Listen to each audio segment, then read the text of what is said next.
Welcome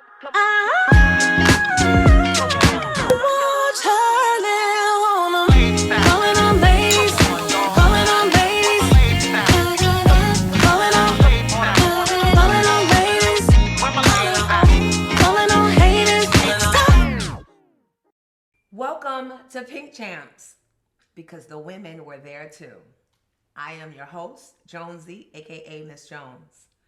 Behind every record, behind every anthem, behind every dance move, the women were there too. And my first guest today, I want you to sing the hook. It's me, Kia Jeffries. Miss, put it in your mouth. Kia Jeffries is here on Pink Champs with us today. My homegirl from Queens, get the money. And so, yes. Kia, I have questions. I have answers. I have all the answers. I'm glad that you do. Okay. Because we're going to do some drinking like our brother podcast, Drink Champs. Let's go. We're going to get some drinking. I want to acknowledge our founding champagne partner, Le Cool Champagne. This is First Lady Rosé, so we'll be sipping on that all day. Can't wait. Yeah. And then afterwards, to sop up all the alcohol, we've got Make My Fish. Okay. Yes. Okay. 2 locations, one on 116th Street in Harlem and one on Central Park Avenue in Yonkers. Yeah. So thank you, Make My Fish. And there are more people supporting us that we'll get to later on, but I want to get into it. First of all, thank you for being here. Thank you for having me. I appreciate it. And, you know, I started this before, and then I put it on hold because I started doing the radio, this, that, and I said, I got to get back to it. And I changed it a little because I'm watching Nori and them do Drink Champs. And while they do bring women on there occasionally from time to time, I want to focus on the fact that we got stories too. Because the women were there too. Right. We got our own stories, and sometimes, you know, because they're the guys, they may not want to hear a story that puts their peers on blast. So that's why I'm here for all the blast station show. Tea. I love it. Right. So look, I got my glasses on the table. I'm sorry, I put my glasses away. Why? Then you're not going to be able to read the questions. I love the set though. It's gorgeous. So you love the set? I do. It's gorgeous. Thank you so much. I feel just very classy. Thank you. Yes. So I can't wait till we pour. Yes, yeah. We got to open up the champagne and get to it. I'm going to get comfortable and just get my stuff together because you and I don't know that we met back in the day. I don't think so. We never met. It's amazing that all these years we are just getting around each other, but that's all right. God's timing. Right, that I agree upon. And I have to give credit to Yvette Michelle, who is a songstress, songwriter, one of my 90s girls on my 90s Girl concert, because she brought you up to me. Okay. And she said, Kia called me and she was inquiring about 90s Girl, and she was concerned a little bit. She wanted to know if the reason why you didn't want to have her on the show or be associated is because of that shit that happened with her husband. We'll get to that. But I wanted to bring that up now to let you know I didn't even know, like I knew nothing. I didn't even know you were married. Okay. So when we get to it, we get to it, you know, you can get into it. But that is not the reason. And there really isn't a reason. I just grabbed the girls that I remembered that were on the scene, that we all had 2 of the possible songs, right? Okay. And no doubt. They were there. So no doubt. I don't want you to think there was any shade. No, that's what's up. So you got called to do the Put It In Your Mouth song. How did you and Akinelli? Yeah, so Ak and I grew up in Left Rack City, City, Queens. He was in the short buildings. I was in the main Left Rack City building. So he was bougie. Okay. In the co-op part of Left Rack City, you know, but I was in the little ghetto hood part. But I was on the nice side, Horace Harding side. Okay. You know, if you know about it. Yes, I do. So I've been out doing stuff. I did Fushnikins before I ever did to Put It In Your Mouth. Okay. I did that, I want to thank you, with the Fushnikins. Okay. Yeah. It's called Heavenly Father is the name of the song. Okay. And then I had also done Shaheem, first single. You know Shaheem from Shaolin. Yeah. Staten Island, for those that are not from New York. And I was on his first single, On and On. So I was already, you know, in the mix, doing my thing, singing back up for Shaka Khan, singing back up for Paul Simon. And, you know, Ak and I knew each other from the neighborhood. And he came up with this idea. He called me one day. He said, listen, I got an idea for a song for us. And he had already done that Chilling at the Barbecue or whatever the song is, right? And I was like, okay. So he came to the house. He played the beat. I said, okay, that's all right. I'll rock with it. He was like, I wanna I'm gonna sing this hook. I'm gonna let you hear my hook, and you're gonna sing "Put It in Your Mouth." He tried to sing it, and I was like, "Put it in my mouth." That's what I'm saying. He was like, "Yeah." I was like, "That, put it in your mouth." He was like, "Yeah, yeah, yeah, like that." And I was like, I don't know. And he was like, "Yeah, yeah." And then he put the beat on, and he did his verse. You want to be down, why not? Be like Herbie and hand you. I was like, okay. I was like, I still didn't really know where this was going. And he was like, yeah, and you're gonna write your verse about how you want your, your cat licked. And I was like, oh. And this was I think this was before Little Kim. Right as she was just Yeah, I was gonna say. just coming under Biggie, under the whole Junior Mafia. Yeah. She wasn't really popped out just yet. Right, She was okay. right there. I think she had the picture with the legs open. Right, but that was after. But yes. Okay. So a So lot do of you people ever- thought it was Little Kim actually on the Oh. record, which was crazy. But yeah, so I wrote my verse, knowing that I had to match his energy for the ladies. You know. Let me 'Cause jump in. I don't want to we be were there too. right because we were there too. Absolutely. Yes. Do you ever wish that you had you obviously were there first with that type of vulgarity, if you will? For the singers, for the female singers. Do you wish you had stayed that chorus? Do you think that there was a place for what's her name, Millie Jackson? So no, I was just being my authentic self. Okay. A little bit nasty, a little bit rock and roll. You know what I'm saying? Like, I was, that song kind of was a one-off, if you will, because I wasn't a stripper. I wasn't a nasty girl So you were okay. singer. But when he came to me with the concept, I got it. Okay. And then in the beginning, the whole thing was about, if you remember those songs that would go slow with the piano, and then all of a sudden the beat would drop, say it, say it, say it, say it. Yeah. You remember those? So he was like, I want to create something like that for hip hop. Okay. So that's how the beginning part came. It's like a piano. My baby left me. That's me playing the piano. Okay. I came up with that part, you know what I'm saying? And I wrote my verse. Okay. And he was like, yeah, you need to say something, make it slow, play the piano. And we did all that live in the studio. Nice. We did all that live with people standing around, all the voices, they're live, people standing there while I played the piano. So were there any opportunities that you missed out on because you kind of... Absolutely. Oh my gosh. So, yeah, 30 years. This year's 30 years. Congratulations. I put it in your mouth in August. We'll be out 30 years, 96. So I know I wrote this song called Because I Love You. And it was written for, a relationship. But Patti LaBelle heard it and she wanted to use it and kind of flip it on the gospel side. Okay. And I was like, oh my God, I'm about to get this song placed with Patti LaBelle. Somebody told her, yeah, the girl that put it in your mouth. She's the one that wrote that. Patti stopped taking our calls. She said, oh, no. Now, Miss Patty. Miss Patty. Outside of a patty pie. That was me. You trying to tell me That you was never had nothing put in your mouth? I mean. Now, Patty. But on the other flip side, I actually was signed to Forrest Whitaker. He had a record label for a minute. Oh. And him and his wife were such huge fans of the song. Now, his wife is like an Erykah Badu head wrap, very, Yes. eclectic. But she said, girl, when we put the kids to bed, I throw on to put it in your mouth and I get busy. I said, okay. So, nobody That knows explains a lot. Yeah, it was deep. So, it opened doors, it closed doors, it was weird, but it was different. And we were definitely one of the first to jump out the window. And me as a singer, because, we were very, Toni Braxton back then. Right. We were very evening gown. Love under new management. You know what I'm Come on, saying? Mickey Howard. Yes, which is who we loved. Right. And so nobody's singing was all raunchy like that. I was definitely probably one of the first ones, besides Millie Jackson, of course. Right, but that was years ago. Of course. Right? So and I did a whole thing about the ladies from the Prohibition era.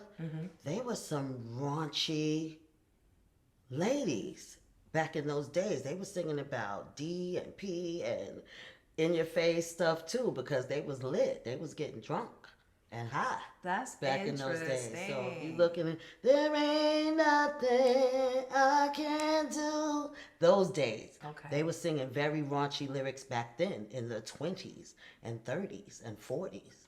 So we're not new, but we just flipped it with that hip How hop. did you know that? Did doing this song make you and want to? I did my own podcast a few years ago, and I was like, wow, let me see, because I said I'm not the first, and I know Millie Jackson ain't the first. Right. So then you went So and I researched went and it. did some research. Let me tell you something. And then we about to bust open this late cool First Lady Yes. champagne. Yes. I appreciate you for being daring. You know what I mean? You know Queens. Right. We'll try it. Right. But I appreciate I appreciate you doing that because you took a chance. You know what I mean? Everybody's first chance, they're not trying to jump out the window. Yeah. Especially when it hasn't been proven before. It's easy when someone's doing something and you come and you alter it. Yeah. And then you trusted him. And it was hard because I was an R&B singer. I was signed to I was in a group and we were signed, Forecast. We were on RCA and the group didn't want to acknowledge the song. Oh, wow. I remember one time, God rest the dead, Big Pun. We opened up for Big Pun. Big Pun was major. He was the headliner. Jay-Z was under him. And we were opening up for him at Hampton University. Okay. And he came backstage and was like, where's the girl you put it in your mouth?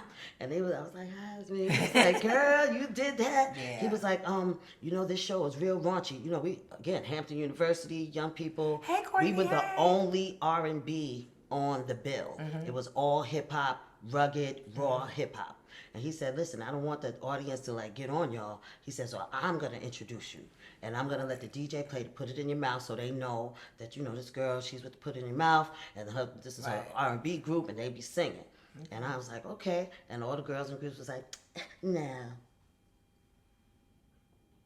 And I was like, oh. The girls didn't want Pun to do that? They did not want Pun to do that. Told him, no, thank you.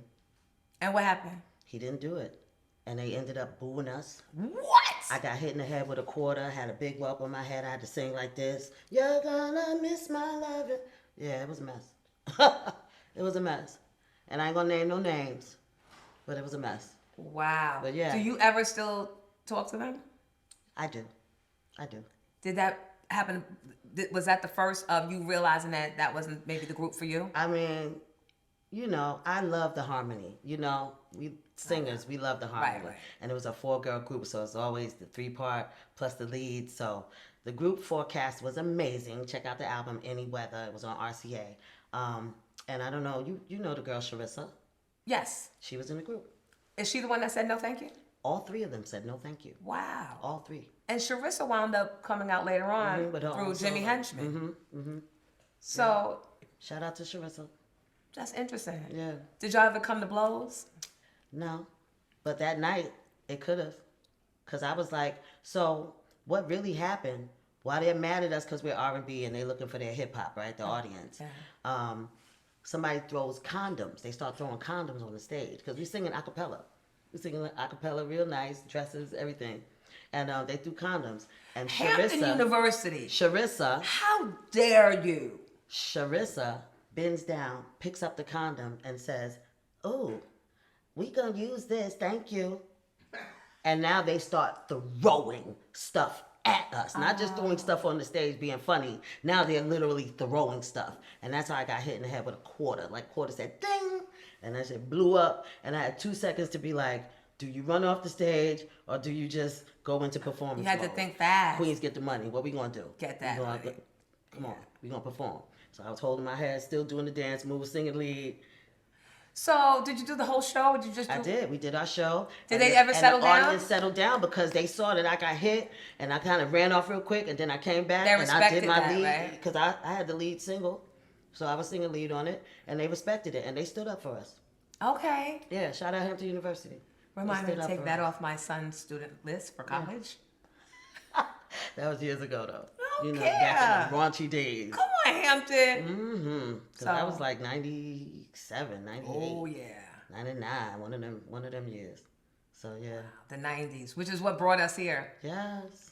So we have so many stories. So many.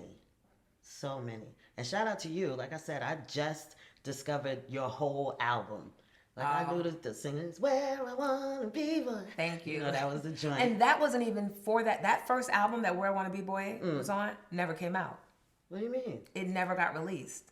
The one that I listened to with the remake? That was with Motown. This lady remade Love Under New Management and killed it. And when I heard the music coming on at first, I was throwing shade. I was listening to it with my artist. Shout out to my artist Denim for putting me on to your album. Oh, Shout out to you. Denim. And you heard the I was music. like, I heard the music. I said, wait, whoa. Hold on. I was like, hold on. I was like, wait a minute, Jonesy. And then you started singing. I said, okay. Thank you, Kia. Chops. Because we grew up listening to them. And I plan on bringing those queens from the 80s here as well. Because they didn't have all the platforms that we now are luxury to have. And they have stories and too. And you know, she has a story child. Tell. They all got stories to tell. Yes. You know, shout out to Fonda Ray from Fat Rat. I love her. And Tana Gardner. She's so sweet. She's outside. She's outside. Heartbeat. Yeah. No, they pop out, but they never, and they have so many stories. Like sometimes I call Fonda and she's in the middle of story. Yes. Right? Right. Still, because she still has a life. Yeah. And what a lot of people don't understand is just because there weren't as many, like there were no cell phones really back then. Not that you had the big block, maybe. Yes. For $1,000. The burners. So they didn't get the exposure, and then the kids, the artists from the 90s came and used their songs, and I don't know how many of the artists that used Heartbeat or that used Over Like a Fat Rat actually reached back to say into the camera, look, hire her. Like, hire both of us. I'm going to do my version, but get her, that would be so dope. And I'm talking beyond DJ Cassidy and passing of the mic. Right. Like, they're so... Like how Whitney snatched up Shaka for the video. Right. Look, you know. And even though Shaka, you know, sometimes she gives a little bit of shade about her version versus this version. She was in that video. Right. She came out to be in that video. And it helped amplify her and let people know, oh, we can reach her. So that is also the purpose of this Pink Champs, because the women were there too. Because I stand on the shoulders of the Fonda Rays and the Tana Gardners and the Anita Wards and there's a whole bunch of you. So I am going down the list. The Candy Statons. How many rap records was on the Heartbeat? Right. It made me feel so weak. And you see them and you don't see her. Right. And people don't even realize that there was an original. So that you will see a lot of those artists. Women were there too. Coming through here. We're going to take a break and we're going to come back. Kia Jeffries, if you're just joining us, put it in your mouth. All right, so you dealt with the misogyny. Yeah, I still do. You know, a lot of times, you know, men, you know, they expect you to be real loose. I've had a couple of men say to me, oh, so, you know, when you were stripping, you know, what was that like? And I'm like, I've never been a stripper. Come on. I'm like, I mean, if I had been a stripper, I would tell it. It's just because of the song. They just assume. But why? I don't know. It's not a stripper song. I said, my baby left me sad and blue. But you know, just don't be listening. You know, I be listening to the words. They hear the hook. Right. And they get excited and then they run with it. Right. And you know, even my girlfriends, I grew up with a girlfriend who all these years, up until maybe like a couple of years ago, she was like, yeah, you know, I don't know why you sang that raunchy song. You know, you singing about dick sucking. Mm-hmm. And I was like, no, I sang about how I want my cat licked. She was like, oh. I was like, yeah, you can lick it, you can flip it, you can... Right. Like, I'm talking to the fellas about how... Right, but even outside of that, years later, you flip that. Yeah. You flip it because now you have a food tasting, food critic. Yes. You have to morph yourself, right? This was brilliance, like absolute brilliance. So now I do put it in your mouth, tastings. And I taste... She's a food critic. Wine, liquor, food, vapes, bravo whatever. For the pivot. You know, you got to pivot. Bravo for that. And I love food.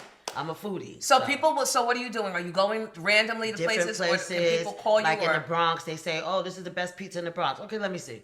I go up to the Bronx and I say, I'm at such and such and such in the Bronx. Do you have the music playing in the back? Of course. And what are they saying? They love it. Like they love it. I want And more I'm of able that for to, you. we got to do more. But, summertime's coming up, so we're going to be outside. So go to make my I'm gonna fish. Be at all of the food. Go to make my fish. I'm going to come to make my fish on Hunt 16. Hunt 16 or Yonkers on Central Park No, I'll probably go in Yonkers because, I have my store. Tell them about the store. So I have a store in Mount Vernon. This is called Collector's Boutique NY. And this started out as a comic book store 4 years ago. Me and my dude. I'm not going to say his name. He's very low key, but he's a Mount Vernon legend, okay? He's had a comic book store for 4 years.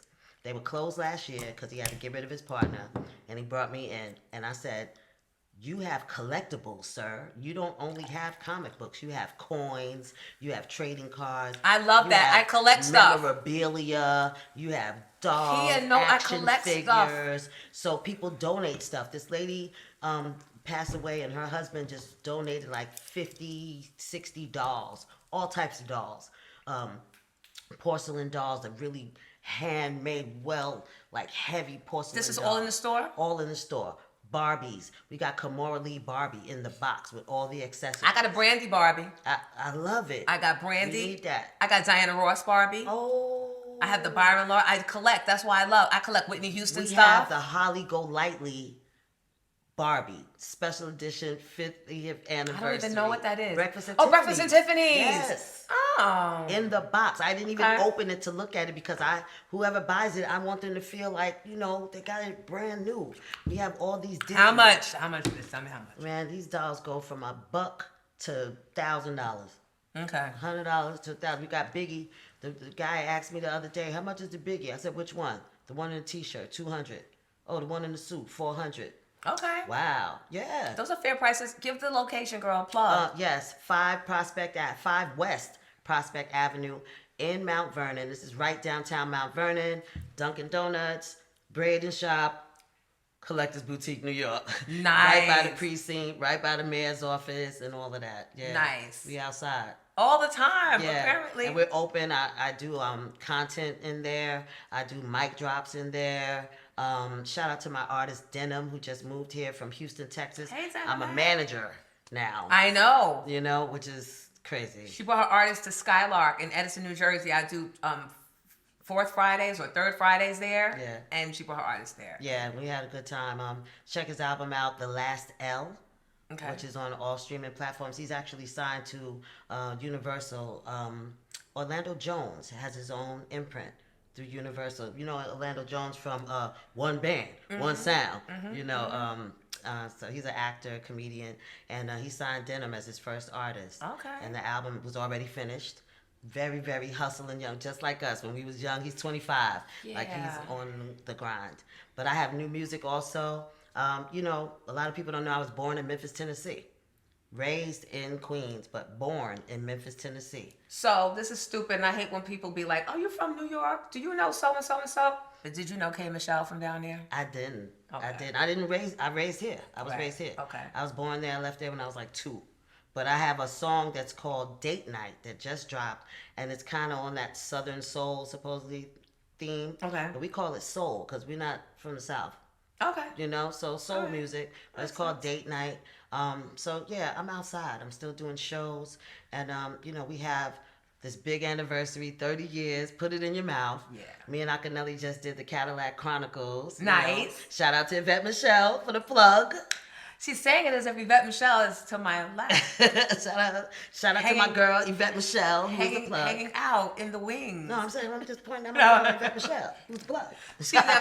She's in the building. Yeah. We hung out. It's Mother's Day weekend that we're actually filming this, so I don't know when it's going to get to edit and when it's going to get to air, but Yvette Michelle was in town, and that's why I was like, let me get the girls together and start this Pink Champs, because the women were there too, right? So we can so it can be easy. Please. And everybody doesn't go to dinner for Mother's Day or go do the typical things. We working girls. Working girls. We work. Always. And we out for opportunities. Always. And get it. Yeah, no. Gotta get it. We're going to take another break. I'm going to pour you up because we get back. I want to talk about your husband, or your ex-husband, murder, jail, and all the things. Sit tight. Pink Champs, because the women were there too. Did y'all ever fall out? What happened with that whole thing? I don't think we ever fell out. So, I got pregnant. You know, Congratulations. it was a whole situation. I was signed to Epic Records with the group Forecast, and you know, I thought they were my sister. I'm the only child, Okay. so I'm always looking for my brothers and sisters, my Right. tribe, Okay. and you know, I thought these girls were like my sisters. So when I decided and knew like I'm gonna have this baby, you know, I And took fuck the up the girls group. out. I Just took the girls. fuck up the No, group. I was really slim. I took the girls to the beach. I took them out to dinner, took them to the beach, and I said, listen, I'm having a baby. I said, but I'm only telling you, we're going to get through this. We're going to get the video done. We're going to be fine. Everything's going to be good. Sorry. And the next thing I knew, Sharissa went and told the label behind all of our backs that I was pregnant instead of letting it rock out. And we would have had a nice, all of us slim in the video if she hadn't done that. And I mean, you know, I guess maybe she thought, because she and I were kind of both the lead singer of the group. We Okay. had the most leads on the album, me and her. So I believe maybe she thought, oh, if I tell, then they'll pick a different single that maybe she's leading instead of the Miss Did you Malone. ever ask her? That's a whole nother conversation. All right, well, That's a whole other conversation. I kind of knew about this story. Did you? Talk about it. I don't Tea. have to. I invited Sharissa, T. and she's outside. Oh. And I'm gonna, if that's okay with you. That was what that phone call was. She's outside. Lies. No, seriously. Lies. You. I'm gonna get her, okay? Psych. Just say Jerry. I should do that though. I should do that on That Pink would be Jam. funny. No, somebody's gonna fuck No, me that up would be if I funny. do that. No, they won't. The wrong person. Would you have talked? Of course. So now I'm bringing Me and you Sharissa back, are and I'm actually bringing. cool. Me and Yeah, we're but- cool now. So what did it take to? So after she, She did that, apologized. how did you find Years out? later. How did I find out? Because the label called me immediately. And what did they Because say? they was rocking with me. I got a nice deal. I got a nice publishing deal when RCA signed me. I got a nice BMG publishing deal on the side. How much you got to tell me? 100 grand. Nice. Yeah. Okay. 100 grand because I had to put it in your mouth. I had a few other joints that I wrote on. So yeah, I was working. I was working creative. So And they so called she you, went- and they were disappointed They that were so upset.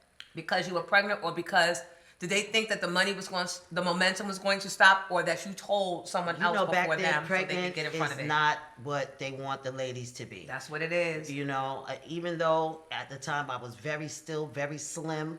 I'm little. I'm only 5'2", so it was gonna be a while before I would start. But what was their showing. argument? What did they say? They were mad that she told. They were mad that Because I if was she's pregnant. telling them, did they think if she's telling us, is she running out and telling tabloids and It stuff? wasn't even about that. It was because we weren't out yet, so nobody really knew us yet. We were just about to drop, and they felt away, and they sat us down for about 6 months. And Just enough time for me to now be a big chick, and that's why the video was me big and pregnant, and they still chose the same single. so, Just why saying. are we so? Just saying. Why are we like that? You won still. Just, I mean, and just then saying. she eventually wound up leaving and going and doing songs with She Jimmy did. Henchman, right? She did, but But how could you sing with her again after that, knowing that she had violated you? And I only ask that because yes. many people don't realize that when you are an artist, that is your most intimate, like, sometimes you come up with ideas and your idea sharing with your group members, right? Mm-hmm. So some are whacked, some ideas are from real places that you don't really want to tell the rest of the room. Listen, my husband was mad. He was like, don't tell them bitches. That's exactly what he said. Keep it to yourself. Just let it go. And by the time they already shoot the video, the record will be out. And by the time you showing, it'll be too late or whatever. And why you ain't listen? Because I am dishonesty. I'm terrible. I don't know. I thought that, again, I'm an only child. I'm like, these are my sisters. I don't want, at least I'm going to tell them so they know. Did you tell them not to what's say up. anything? Yes, we all agreed. Even Sharissa. We're not going to say anything. We're going to keep it going. When you guys sat down, or however y'all got to the conversation of why did you tell, what was her response? I thought that they was going to pick a song, one of my songs. So she was honest. All right, let's toast to honesty. I can't be mad. You can't be mad at the bitch that's telling She's you a what it Leo. was. She a Leo. I'm not gonna start. You can't get me zodiac bashing because I got a bash for every single sign. It's I no don't wanna do bash. that here. I'm just saying, Would be for Leos me. do what they do, and they're unapologetic a lot of times with like, "Hey, I did that," and you know, so. And now I want a divorce. See, my ex-husband was a Leo. Ooh. Yeah. So Sorry. anyway, no, it's fine. It was the wrong move for me. I should have said nothing to anyone. But it's okay. You But didn't at the have same time, it broke boundaries because that was like the first video where a brand new act was coming out with pregnancy. I don't even remember the video. It was the Miss My Lovin' featuring Mike Geronimo. I love her. Hey, Mike. Hey. And I was big and pregnant. I was like 7.5 months pregnant. Was it on Video Music Box? Everywhere. Yes. Was that the lead question when you would see people? People was like, were you really pregnant? Yes. And my real mom was in the video in the hospital scene at the end with the fake baby, you know, with me holding the fake baby at the now end. Now you're going to make me go and pull this video No, you up. got to watch it. It's good. It's good. So Tidal owns it somehow. I don't know. We won't get us started with that. But yeah, I don't know. It's not on YouTube. We'll figure it out. Miss My Lovin'.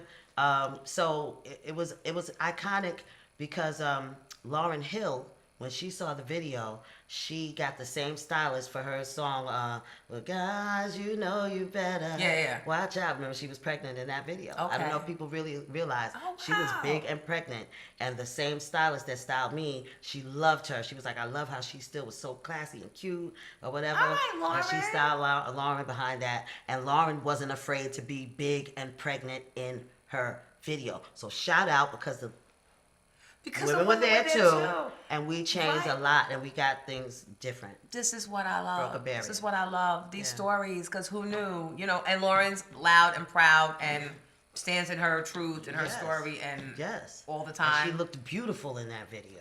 How much shit did you get, though? Did you have to give back the publishing deal money?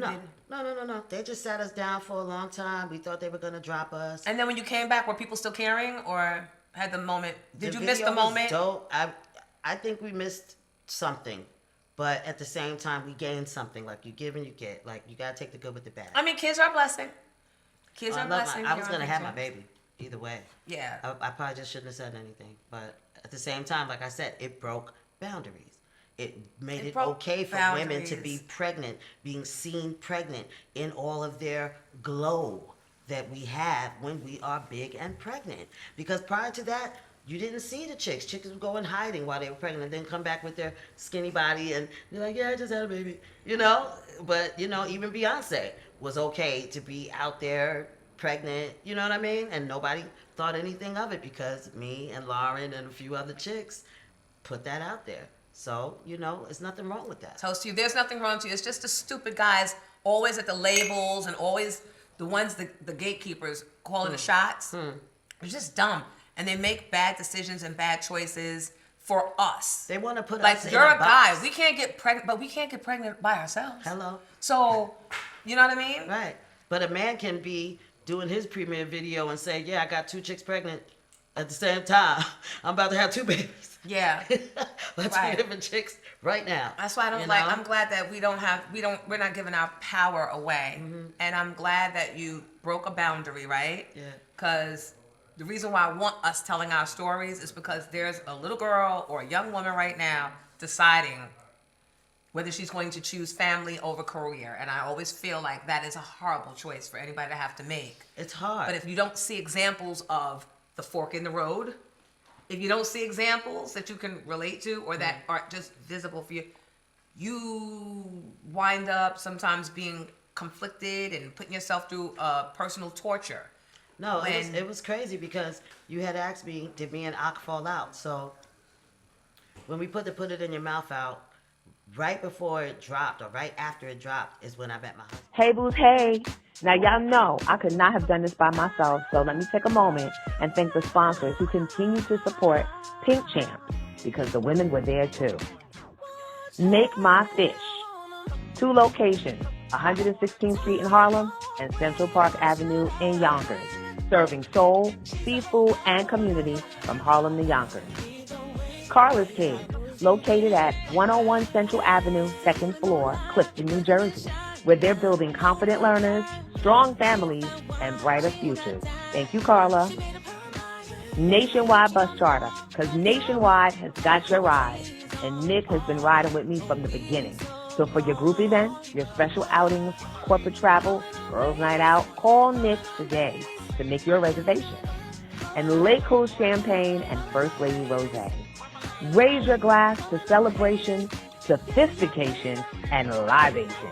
Ask for Lake Cool Champagne and First Lady Rosé, because they're the perfect complement to every special occasion. Now back to the food. We are back to Pink Champs. I am host Jonesy. My guest Kia Jeffries is here with us, the hit songstress of Put It In Your Mouth. And we've just been talking, telling our stories, telling our side. Yes. Because again, we were there too, and some of these stories, even the guys didn't hear. So, Yvette Michelle told me that something happened with you and your husband. Yeah. And the rumor was that you murdered him. That's what they say. But I didn't kill him. And that's the name of my book and my movie. I Did Not Kill My Husband is the name of the book. He died trying to kill me. Okay, all right, stop. So, I was going to invite you. You were my guest, my second guest for my talk show, Clear My Name. And we were going to get into it then. And then things happened, whatever. The research that my production girl did when she asked the questions, you met him at a comedy? I met him with Ed Lover at Caroline's Comedy Club in the city. Jesus. What? Yeah. I've He got, was I've got a hanging out story with for his you, friends. but not about Ed Lover, but about meeting guys at Caroline's. Who knew? I'm glad it's closed now. But so what? You met him and I met him and Talent the comedian were both trying to holler at me that same night. That Damn same it. night. You and should've gone I with was like, Talent. and I went with the champ because I don't really drink. And Talent was Talent buzzing. had the Heineken. I was gonna go. You'd have just been an alcoholic. Yeah, and I was Accused of like, murder. nah, and I just thought I went out with the boxer, and we hit it off. We He was had a boxer. Wonderful, yes, Was from he Brooklyn, But was he a did professional boxer already. people knew his name? Yeah. Okay. Yeah. M16 Mateen. That was Okay. his name, from Brooklyn. What was dating a boxer like? It was different. Was I it had fast? It was dope because I felt like I have my career, music industry. I don't need a man that's all clingy and trying to be all up in my business and all of that. So he had his life with the boxing, training camp, knocking dudes out. Like, that's what he did, And we supported each other. In the early days, it was like we were like Bonnie and Clyde, man. We were getting money, we were getting side money, hustle money. Going on vacations? We were going on vacation. We did so much. Big stuff? Like, No, because we were both still chasing our careers. Gotcha. Put It In Your Mouth just dropped. all right, so these are beginning stages. Put It In Like, Your it's not Mouth had quite- just dropped when I met him. When I met him at Caroline's Comedy Club, me and Ed Lover, we had same management. Okay. So I went there with our manager at the time, Charlie Stetler? Charlie Stetler. HRK. That's a whole nother story. A whole nother. Whole nother story. Yup. But yeah, I was there with Charlie, and Ed was like, "Hey, I got somebody in the audience that can sing," and he brought me on stage to sing something, and Ernest threw money at me like it was at the Apollo. Like, when I finished singing, he threw like almost like $100 up on the stage, and people were collecting it for me or whatever, and then they gave me the money or whatever, right? So I was sitting at the table, and I'm taking vitamin C pills because back then we're busy, we're up all night. I don't do drugs, so I was doing vitamin C. I was popping vitamin C's to stay up, to stay healthy. And he walked over to the table. I thought he was coming to like shoot a shot, so I'm sitting there, waiting for him to come shoot a shot. And he comes over. He's like, "Can I get one of those?" And I was vitamin like, C thing? "Yeah." And he took one and he walked off. "Thank you." And I was like, "Oh, that's what we doing?" See, he got you. He So knew. I got up and I took the money that he threw on the table, and I was like, "Thank you, I'm good, appreciate it." He was with all his boys, and So you I gave him walked back off. the money? Gave him back the money. I was like, so "I'm y'all good." playing games So we already. was playing games Early on. This dude had blue contact lenses, a pimp suit with the hat. Okay, this is how he used to dress. Brooklyn. How long did you guys date? We dated for not quite a year, and then I got pregnant. But I didn't know this man was already married, trying to ask me to marry him, but was literally already legally married. Okay. I turned him down so many times. Broke up with him when I found out that he had a wife, because he gave me this phone number to his mama's house and was never, ever, ever, ever there. And I started putting it together. That's when house phones were still. And I was like, really? Like, what's happening? No, we had the burners too, but he, he wasn't answering the burner. No, we started getting the burners when we lived together. But So this man was just a force in my life. He just changed everything I thought. Like, we used to get money together. He spent money on me. I spent money on him when I got my record deal. Like, we were just about this life. We were getting money. We moved my mom out of the apartment, took over the apartment in Left Rack City. We souped it up, got wood floors, all these stairs with the plush carpet. Like, so y'all are that family. we was that. In We the was doing projects. that. We was that. That's paying $20 in rent, Yes. heat and cable, and all that stuff included. Well, it wasn't a project. Left Rack was never the project. No, that's right. But, It was the Come Up Co-op, yes, and I remember because yes. everybody, there was a hospital hiring in Left Rack? in Queens. In the area. Mm-hmm. And everybody's husband, my dad included, got those jobs. Okay. And those jobs were the jobs that they promised were going to take you out of the projects and put you in Left Rack Like City. a Left Rack City, right. And all of our neighbors wound up moving to Left Rack City. And we was in a 2-bedroom. I think it was like $800 at the time. Yeah. 2-bedroom, 2.5, one and a Come half with those bath. for the days. I'm scratching with because I'm the like, terrace. why not let that It was apartment great. go? I was so mad. Oh, Anywho. it will never happen again. Anywho. So, we're living good. But there was a level of crazy that I didn't realize.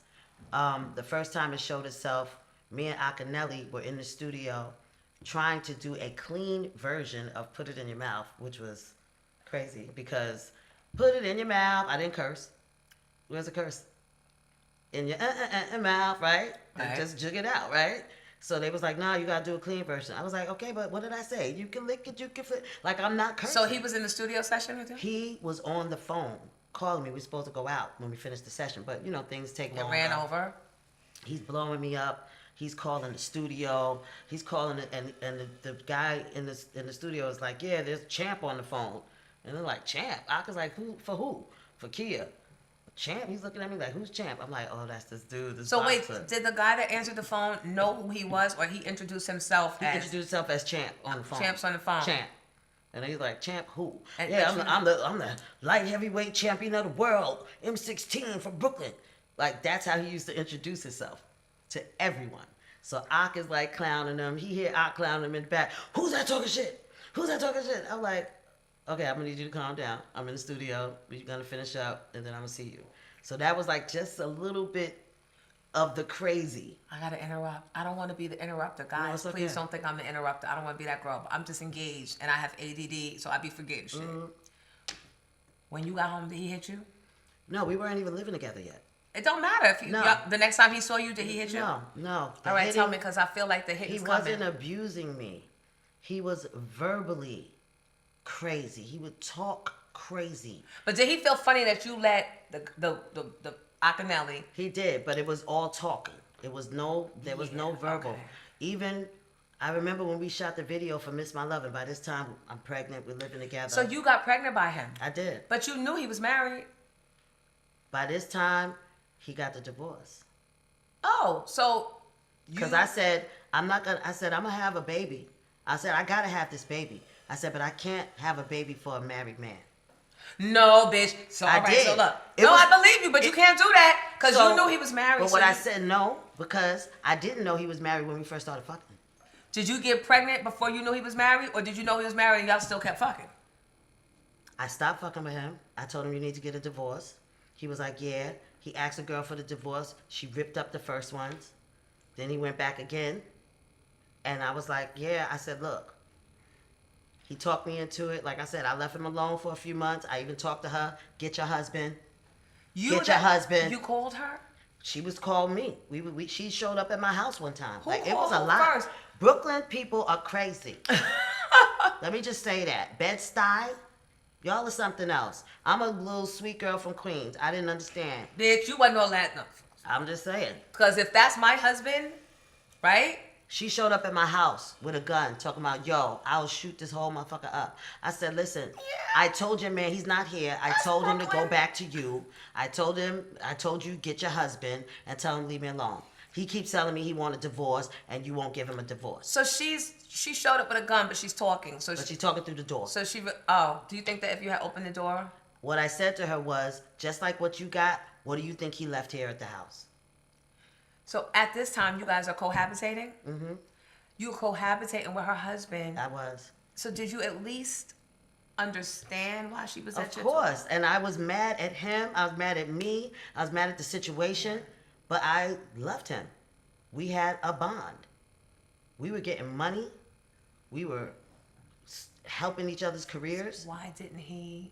He did get the divorce. He got the divorce before I got pregnant with Zaire, because I got pregnant before and I didn't have it. Oh. I'm telling on myself. It's okay. It's all I right. did. Because I was like, no, I can't have a baby for a married man. Yeah, no. But it was something about Zaire, my son, that's to this day, I felt him being conceived. I don't know if anybody has ever felt that feeling, but women, if you never felt it, you don't know what I'm talking about. If you ever felt it while you're in the act, I felt the pop. And I said, oh, you fucked up.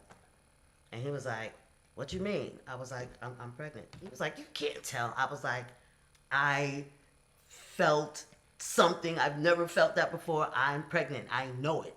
And I was. And I dreamed about this little light-skinned baby. And he was black, like the floor. Dark chocolate, man. Chocolate black. Did the baby come out light-skinned? Yes. Because he pulled it from my daddy. My daddy, light-skinned. So that was your dream? That was my dream baby. So I knew that I had to have that baby. So I played chess. And I said, look. I said, you don't have to marry me. I said, but you need to divorce her because I can't be a baby mother of some married man. You say you don't want to be with her, so get the divorce. And he did. Years later, after he died, I found out that she knew about everything. He told her everything. So he told her, I meant to put it in your mouth, girl. I'm about to get her for her money and all this stuff. So he was playing both of us. He's telling her that he's just going to play me. Meanwhile, he's falling in love with me in his own way. Because we're getting money. He's bringing the money to the house. I don't know if I believe her. It's easy for her to say that because a dead man It wasn't just coming from her. I found out this is really what was going on. There were times that I had hotel rooms with the group. And when I would go and shoot the show or whatever we were doing, it might be like in Philly or somewhere, he flew or had the chick in a no Uber, but taxi all the way to Philly to come be with him at the hotel while I was shooting with the girls. This was facts. I found this out posthumously after the man died. So this is what he did. Double lifing. He even did it with me. He even did that with me. He had other women, and he would say, oh, I met this stripper. He was dating one of Puffy's little chicks, and her man was locked up, and she had the little duffel bag in the closet, and he would go in the duffel bag and bring the money home. Be like, yeah, I went in a duffel bag. She was asleep. Here, put this in the bank. I can't make this up. Solved. I can't make it up. This is what he did. So why did they think, I don't know how he died. Okay. Why did they think you murdered him? Skip ahead. Nobody ever thought I murdered him. That's what the story was on social media. Why do I hear something on the set? What's going on? In the tabloids. I was people outside, sorry. In the tabloids, for social media, that was what would get you to check out the story. To say, oh, she killed him, she murdered him. But throughout the relationship, did he ever get violent with you and your mom? Absolutely. And what did he do? So, like I said, it was a lot of talking. When I was pregnant and on the set of Miss My Lovin'. So did he ever, when did he hit you? Did he hit your mom? No. He never put his hands on my mom, and he wasn't abusing me. Like, I wasn't in, like, an abusive relationship, physical like that. A physical abusive relationship. It was It verbal. got to that at some point, but that wasn't my life. Got you. Which is surprising. Which is what people thought. And because we hear stories about Little Mo's ex-husband. Whole different thing. Who was a boxer. When I was on the set of Miss My Lovin', we filmed for a couple of days. The director... Those were the days with the budgets. By this time, my husband's career he wasn't boxing like that, you know? And somehow now he's all up in my business, even though that's not what I wanted. So he would come around. He was, very charismatic. He fills the room. He'd get people distracted because of his stories, his talk, and this and that. So the director said to him, "Hey, champ, we want to get some little side footage of you, boxing, shadow boxing, and we might use some of that in the video later." So he sent him with a cameraman to some other location just to kind of get him out of there. So when the video dropped and he was not in the video, ooh. Yeah. I'm big, almost about to drop the baby. I come home. He's like, "Hey, what the fuck is this?" Ah! He throwing stuff on the ground. Ah! I'm not even in the video. This is some bullshit. I mean, he tore the apartment up. Broke TVs. Never put hands on me. I'm pregnant. But I'm scared. Because now I'm really seeing like, oh, he's not wrapped all the way. So it's things that kept progressing. And then the jealousy wasn't even jealousy of me with other men. It was like the jealousy of my career. It was the jealousy of the attention off of him. The attention off of him. I had a G-Wagon. He had a Hummer. We were driving these, nice cars. We were doing our thing. And, we did that. Doing our little side hustles and our little stuff. And, he would call me when I would be in meetings, knowing, like right now I'm in a meeting. And I text him like, "I'm in a meeting." He'd be like, "Pick up your phone." "What's up, babe?" "Yeah, I just want to make sure you know I'm your man. Whatever you got going on there in the meeting, I'm your man." Like, nigga, I'm coming home to you. Like, are you crazy? Yeah. And that's when I started saying, all right, okay. I got to get him back into his career. I got to get him back boxing. Because he had a couple of losses or whatever, so he wasn't really, we both kind of gained weight during the pregnancy, so he wasn't in boxing shape, So I, called some of his old management, like, "Hey, can you get this guy back in training? Like, get him back, So he moved down to Florida, and I stayed up here. Still, baby was just fresh baby, whatever. So over the years, it just became him almost in a competition with me, with his career, my career, his status. He used to always throw it in my face. "I got a Wikipedia page. You don't." I'd be like, "Okay, that's fine." Like, yeah, because I'm a champ. I know, like, so it was very crazy. Was So that it was me was a CTE, you think? Huh? Now that we have more information, right? Do you think, and I'm not excusing his bad behavior, but do you think it was CTE? Because sometimes the boxers get hit in the head. Absolutely. So Okay. no one told me. I found out reading it in the papers after the man died that he was bipolar, schizophrenic, certified. Oh, the bitch ain't tell you that. His own mother didn't tell me. His ex-wife, nobody told me he was supposed to be on meds. I never knew that. And I know people that are supposed to be on meds, they don't like it because they say it mess with how they thought process is or whatever with their brain. They don't feel like themselves or whatever. So I get it. But if I had known that, I'd have chopped that up, put that in something, the food. You'd have made sure he had the. How long? So how did the? Where Where did we the were rumor married come 13 from? years. 13 years We you were were married 13 years. When did this start coming? When did? So it came to a head in Atlanta. We've been Florida, we've been here, there, St. Louis. Florida's, I know where the boxers go to get trained And he was training. Zab Judah's dad was his shout trainer. out to Roy Jones Jr. We was out there, and shout out to Zab. Oh, hey Zab, hey. Hey, Mita, We were hey. down. Hey, Mita. We were down in Florida together. But by this time, he's in Atlanta, and I'm in New York, between New York and kind of like Florida. And he's okay with Virginia. that? He had to be because the separation was the only thing that was keeping us from getting to that volatile level. Just keeping him kind of away from The space, right? You The know, distance. Um, So what he had happened? other women. He was sleeping with other How women. did you know this then, or you I know it found now? out because my mom had an apartment in Florida, and when I was now trying to get back into my career, my son was getting big, 2, 3, 4, 5, 6 years old. I'm songwriting. I'm still doing my thing. And you guys are I separated, still gotta go. We're not legally separated, but physically. but physically Okay, separated. okay. We lived less together than ever together for the whole 13 years. Okay. Because once I realized that, oh, okay, yeah, you need to go to Florida, I'm gonna stay here. Yeah. Oh, when you leave in Florida, come back to New York, I'm gonna go down there. You come up here. Oh, now I'm going to St. Louis. Oh, I'm over here. Like, I knew not to keep myself around him too long, because when he was around me too long, he would get too involved in what I'm doing. Was he jealous ever of your love for your son and the attention you were giving to the baby? A little bit. Yeah. You peeped that a little bit. It was a lot of that, because I breastfed Zaire, and I remember he used to be like, "Get that nigga off my titty." I'd be like, "What?" He was like, Come "Get on, that Brooklyn. nigga off my titty." Why is that nigga on my titty? Classic Brooklyn. I'll be like, "Yo, I gotta breastfeed the boy." Nah.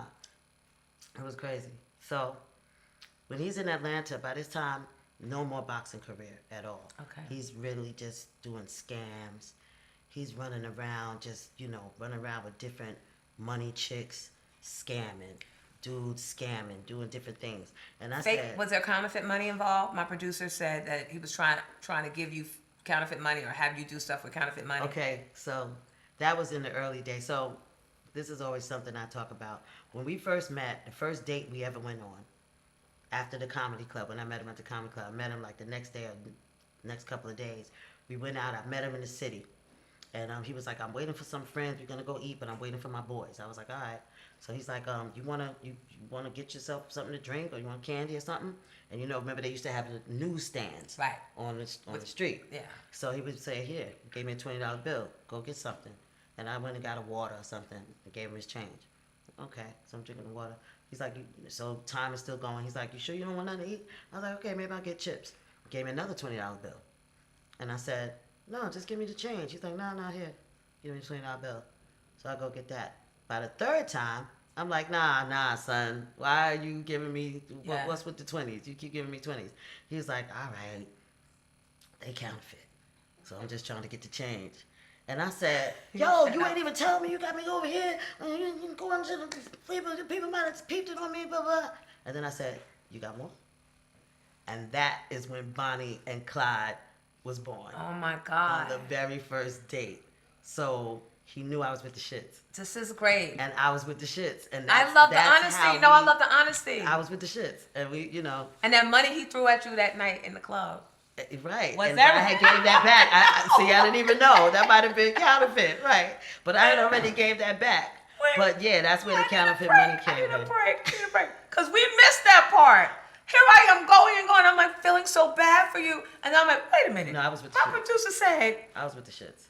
When I met him, I was on 5-year federal probation for having $100,000 in stolen money orders, American Express money orders, when I met him. By the time I gave birth to my son, I had an ankle bracelet on because I had violated my probation. And they had to cut it off me because I was getting the swollen ankles, and they didn't want to make me sick, so they had to cut it off me in my last couple of, yeah. $100,000 in money orders. Yeah.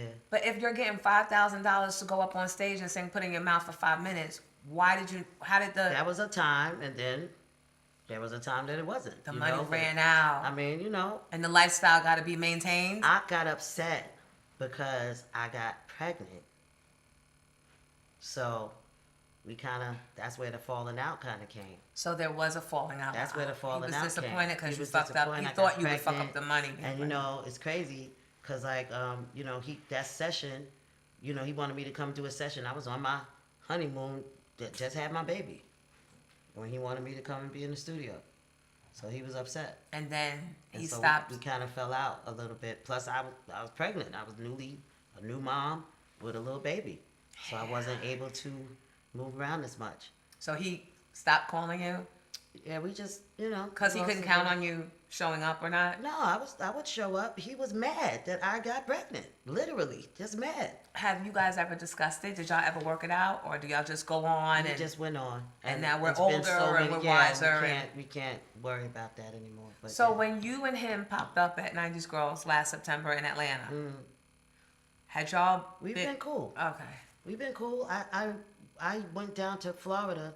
Akinelli had a little kind of not strip club, but like a little bodega, little kind of club on Ocean. The name of it? V Live Okay. Miami. Okay. And I was down there working with him. I was living down there, you know. Okay. We were working together. Did he know that you fell on hard times? He knew what happened with Ernest. When did you fall out with the record label? Did you know that you were getting dropped? Did you leave them?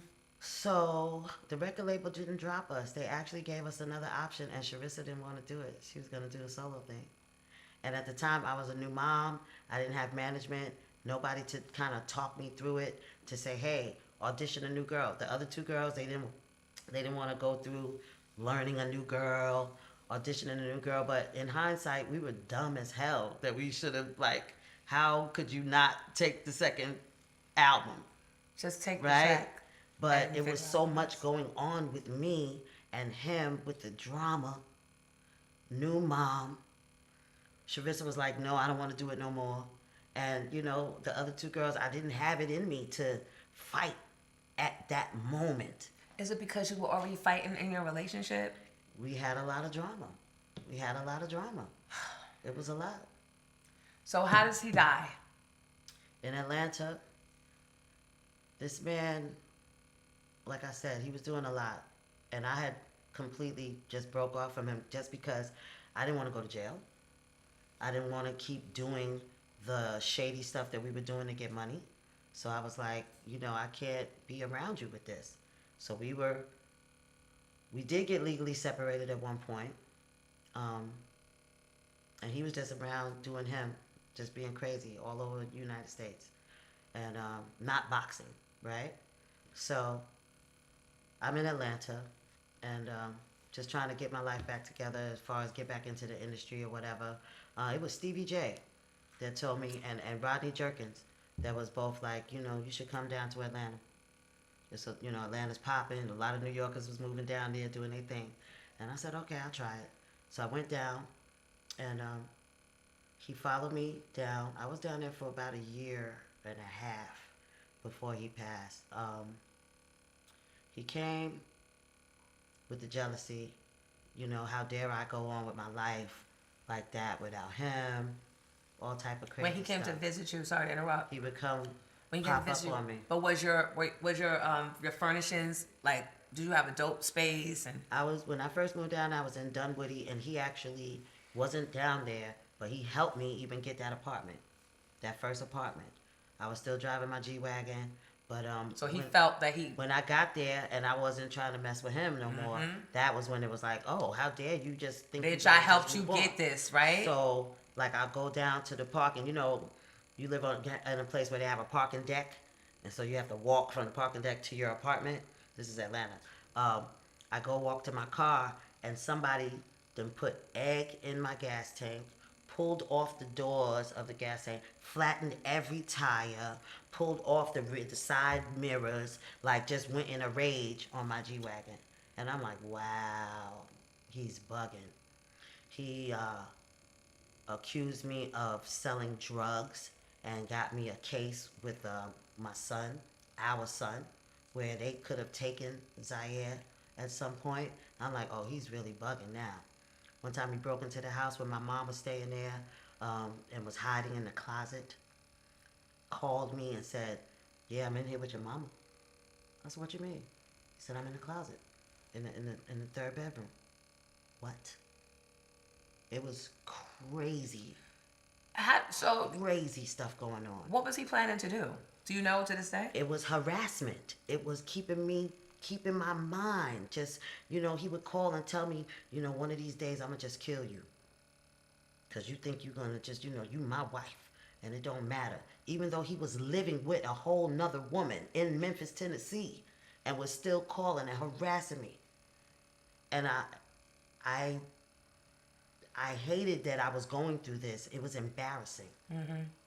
To even talk to people about, to even try to get advice on what to do with this dude. I remember I talked to Deb Atney.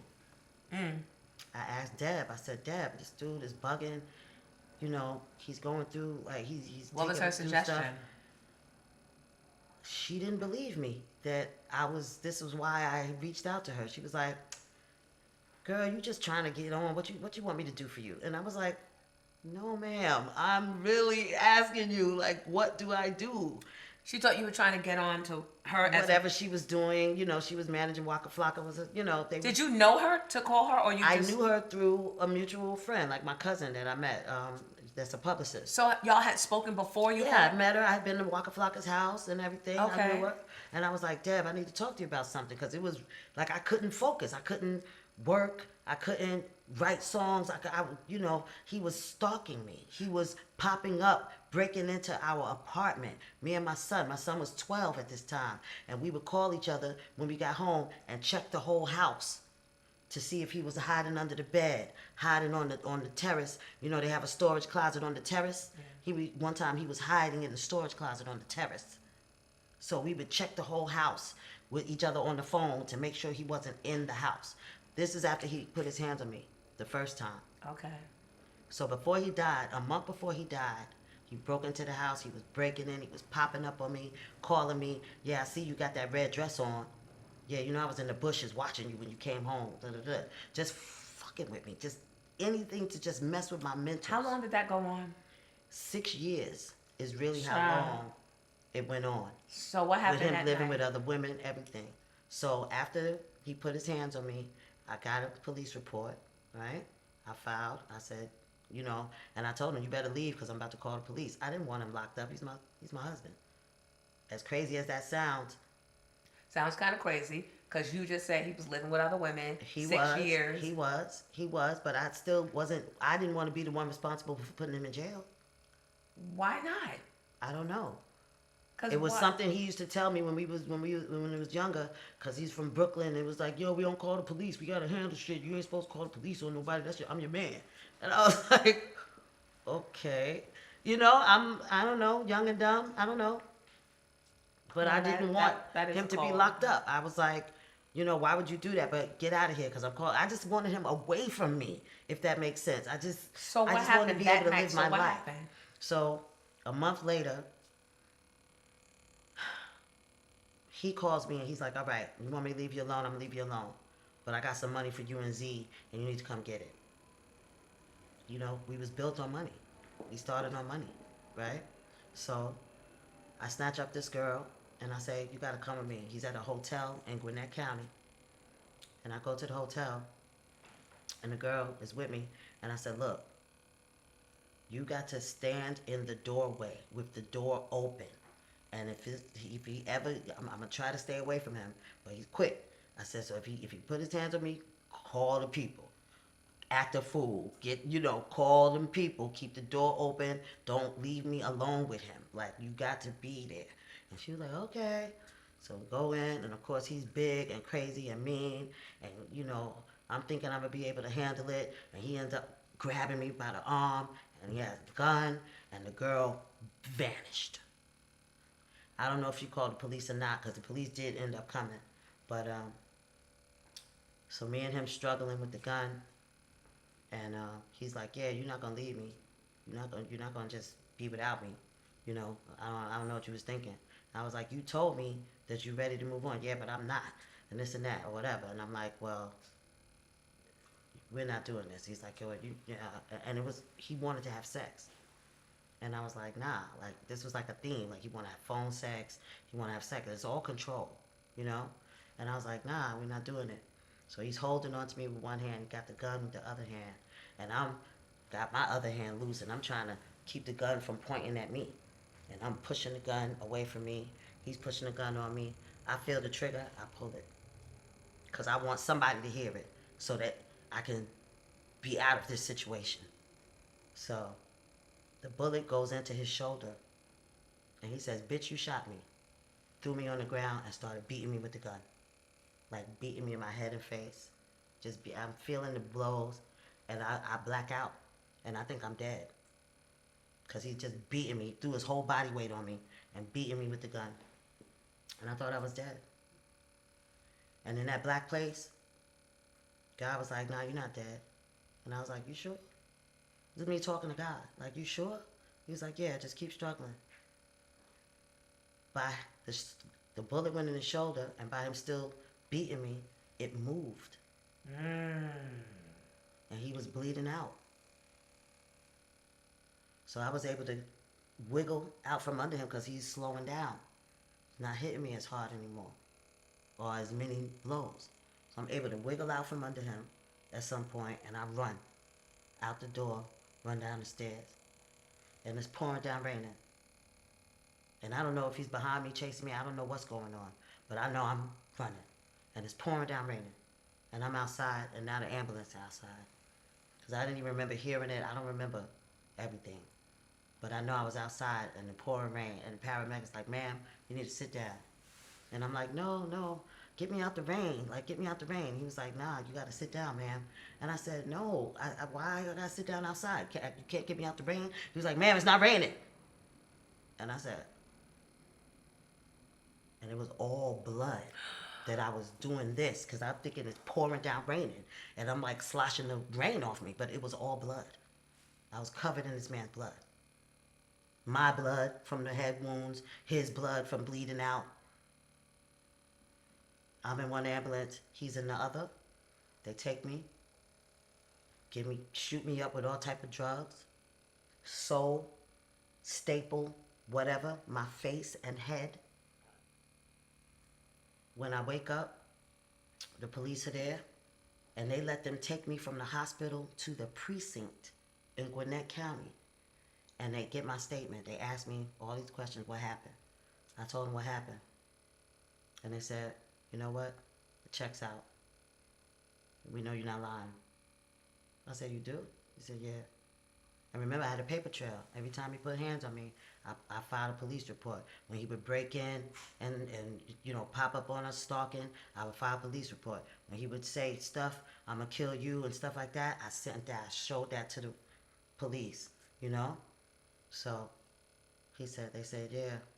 And they looked at each other, they said, he died. I said, what? They were like, yeah. I said, what you mean? They was like, yeah, he bled out in the ambulance. I was like, wow. And they said, yeah, but we know what you're saying is true. Because of something he said before he died. And I said, what was that? And they looked at each other. Two cops looked at each other. And they was like, you don't need to know. Don't worry about it. Just go ahead. And I opened my mouth to ask something else. And God said, And I shut my mouth. And I got up and I walked out of the precinct. So I was never charged. I was never arrested.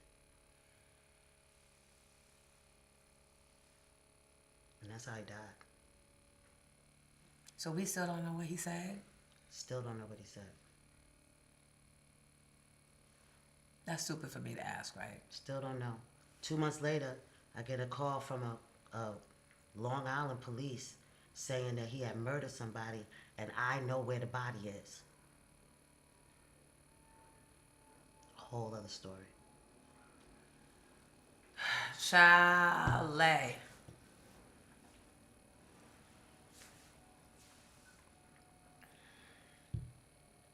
And that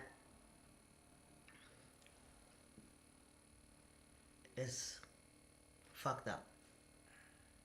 But that's my life. So, how has this affected my son? And Our son. did you break He's the news to the 28 son? now. Huh? Well, he was a baby still then. He was 13. Did you have to break the news? Was it on the papers, TV? How did, I had to come home and kind of tell him. and he saw your But face. he knew. Because he, a month before, he had put his hands on me. Me and him, he jumped on my husband's back to try to get him off me. I had a black eye from then. That was a month before. So that's what I mean. I wasn't living in an abusive relationship.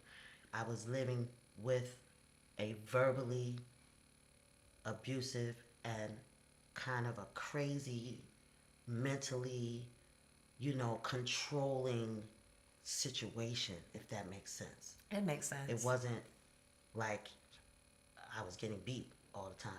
That was not what happened. That time I left him. You know what I'm saying? One other time where he even just hit me one time on my leg. One time I was like, I'm not gonna be in this. And that was the 6-year mark where I walked off from that. Because I'm not gonna be in no abusive relationship. What is that? But the mental, I didn't know what to do with that. because he was my son's father. Even when we would separate, you know, I wanted him in my son's life. So I would try to see how we could co-parent. But it wasn't going to be. This is why you lived. I believe this is why you lived, to share this story, because there's somebody right now watching this who either knows a friend, has a parent, has a child, or they themselves is experiencing this and doesn't know what to do. Mm-hmm. So probably right now we need to put the phone number to the domestic violence hotline Yeah. across the bottom of the screen. And all I can say, ladies, even gentlemen that's going through this, you know, there's partners, right? You can't change nobody. They gotta want to change. And you can't think that, you know, it's not that deep, it's not that serious. Because I feel like I was standing in front of a moving train and I didn't even know to get out the way like that. You know what I mean? Yeah. Like I would distance myself, but like you said, why didn't you call the police on him? Why didn't you let him get arrested? It's because how we're raised. Because I felt bad. You know, I had been kind of brainwashed to like, no, you don't do that to your man, to your husband. You know what I mean? That still exists today, by the way. That still exists. It does, right? Yeah. So, yeah, call the police. Call the police. Call somebody. I called, and so it hurts me to my heart that I don't have a relationship with his family, and especially his mother. His mother was there when I birthed our son. She walked me through that. Yeah, but what happened after he died? Did they blame you ever? They blame me to this day. And it's really hurtful. And they didn't really mess with my son until just a few years ago like that. You know, now that he's grown and moving around. And I know they still say stuff to him about me, you know. Is your son, I know we did talk about your son. He's successful. He wanted to be a Basketball player. And he CBA. went to a Division I college. Graduated. And played overseas with overseas. Stephon Marbury and those guys. Been to China a couple of times. And shout out to Zaire, you know. Shout out to you. And I talked to him so many times to make sure that he's okay with me speaking about this. But I know that the family isn't. And the mom definitely blames me. The brothers, they've threatened my life before. When I first moved back to New York and was living in Brooklyn, not just a couple of miles from where they were. And I used to definitely look over my shoulder. But God has me here for a reason. Yeah. And I knew that. And even though I was scared, I wasn't going to live in fear because I did that already when he was alive. You know? I do know. I did that already. So no matter whatever's going to happen, I'm not going to live in fear. So not living in fear. Thank you for sharing your story. Thank you for having this platform. Yeah, no. Thank you for having this platform. And ladies, ladies and gentlemen, you can move on after a situation. I know a lot of people been in a lot of situationships. Don't let that define you. Don't let that stop you. And do not live in fear. Get your connection with the Most High, whatever you want to call him. Do not live in fear. Do what you need to do, what you know you're here to do. Live your purpose. Thank you, Kia. I love you, sis. And you live in yours. And Well, I I mean, appreciate you. Thank you. Thank you. Because I know what you be going through. Well, yeah, that's But guess what? The women were there too. And on that note, thank you to our sponsors for keeping this going. Again, First Lady Rose from Lake Cool Champagne. Very nice. Right? Very nice. Cool in the Gang family. Right? Very, very nice. Thank you. Also, Carla's Kids. She's a daycare. And I told her that I would like to end every episode by toasting Yes. to women like Carla's Kids we are pouring into the next generation of Pink Champs. Thank you. Let's go get some of that Make My Fish. Hungry. So we can soak up the alcohol like we promised. You can count on the women behind the stories, the women in the backgrounds of the songs, the women on the tours, the women that were styling the guys.